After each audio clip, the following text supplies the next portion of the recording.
വായുപുത്രനായ ഹനുമാൻ ധൈര്യത്തിന്റെയും ശക്തിയുടെയും ഉത്തമഭക്തിയുടെയും പ്രതീകമാണ്. വാനരശ്രേഷ്ഠനായ ഹനുമാനില്ലാതെ രാമായണം സങ്കൽപ്പിക്കാനാവില്ല. എവിടെ രാമനാമം കേൾക്കുന്നുവോ അവിടെ ഹനുമാൻ സാന്നിധ്യമുണ്ടെന്നാണ് വിശ്വാസം. ഒരിക്കൽ പാതാളവാസികളായ അഹിരാവണനും മഹിരാവണനും ചേർന്ന് രാമലക്ഷ്മണന്മാരെ ബന്ധനസ്ഥരാക്കി പാതാളത്തിലേക്ക് കൊണ്ടുപോയി. മായാജാലങ്ങൾ ഏറെ വശമുള്ള രാക്ഷസന്മാരാണ് അഹിമഹിരാവണന്മാർ.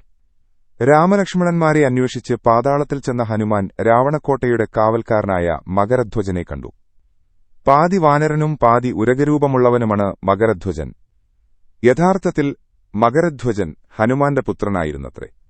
ദ്രോണഗിരിയെടുത്ത് ഹനുമാൻ പറക്കുന്നതിനിടയിൽ കടലിൽ ഹനുമാന്റെ ഒരു തുള്ളി വിയർപ്പ് വീണതിൽ നിന്നാണ് മകരധ്വജൻ പിറവിയെടുക്കുന്നത്. എന്നാൽ ആ ബന്ധത്തിന്റെ പേരിൽ മകരധ്വജൻ തന്റെ കർത്തവ്യം മറക്കുന്നില്ല. അദ്ദേഹം ഹനുമാനെ കോട്ടയ്ക്കുള്ളിലേക്ക് പ്രവേശിപ്പിക്കാൻ വിസമ്മതിക്കുന്നു. ഒടുവിൽ ഇരുവരും തമ്മിൽ പൊരിഞ്ഞ പോരാട്ടം തന്നെ സംഭവിക്കുന്നു. പരാജിതനായ മകരധ്വജനെ ഹനുമാൻ കാരാഗൃഹത്തിൽ അടയ്ക്കുന്നു. തുടർന്ന് ഹനുമാൻ അഹിമഹി രാവണന്മാരുമായി യുദ്ധം ചെയ്യുന്നു. എന്നാൽ മായക്കാഴ്ചകൾ കാണിച്ച് ഇരുവരും ഹനുമാനെ നന്നായി കബളിപ്പിക്കുന്നു.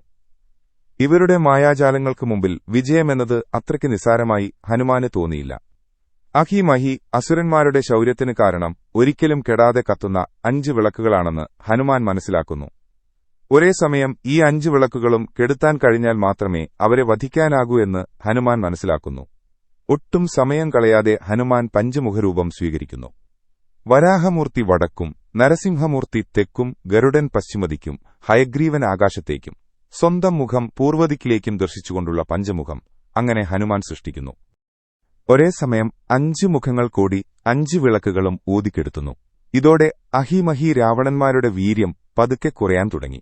താമസം ഹനുമാൻ ഇരുവരെയും നിഗ്രഹിക്കുകയും രാമലക്ഷ്മണന്മാരെ പാതാളത്തിൽ നിന്നും മോചിപ്പിക്കുകയും ചെയ്യുന്നു. മകരധ്വജനെ കാരാഗൃഹത്തിൽ നിന്നും മോചിതനാക്കി പാതാളാധിപനായി വാഴിക്കുന്നു. ഹനുമാൻ സ്വാമിയുടെ പരമോന്നത രൂപമാണ് പഞ്ചമുഖ ഹനുമാൻ. വളരെ ഊർജ്ജവും ശക്തവുമാണിത്.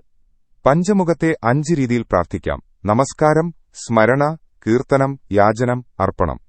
പഞ്ചമുഖ ഹനുമാനെ ആരാധിക്കുന്നതിലൂടെ ഹനുമാന്റെ ധൈര്യം, ശക്തി, നരസിംഹത്തിന്റെ നിർഭയത്വം, ഗരുഡന്റെ മാന്ത്രിക കഴിവുകൾ, പാമ്പ് കടിയേറ്റാൽ ഭേദമാക്കാനുള്ള ശക്തി, വരാഹത്തിന്റെ ആരോഗ്യം, ഭൂതവിദ്യ, ഹയഗ്രീവന്റെ ശത്രുക്കളുടെ മേൽ വിജയം എന്നിവ സിദ്ധിക്കാനാവും. ശ്രീപഞ്ചമുഖ ഹനുമാന്റെ ഓരോ മുഖത്തിന്റെയും പ്രാധാന്യം. ഹനുമാൻ ഭക്തിയോടെ കിഴക്കോട്ട് ദർശനമായി നിൽക്കുന്നു. ഹനുമാനെ ആരാധിക്കുന്നതിലൂടെ പാപമുക്തി ലഭിക്കും. വിശുദ്ധി, സമാധാനം, സന്തോഷം, പൂർത്തീകരണം എന്നിവ ലഭിക്കുന്നു. നരസിംഹം തെക്കോട്ട് ദർശനമുള്ളതാണ്. നരസിംഹം ഭയം ഇല്ലാതാക്കുന്നു. വിജയം നരസിംഹത്തിന്റെ അനുഗ്രഹമാണ്.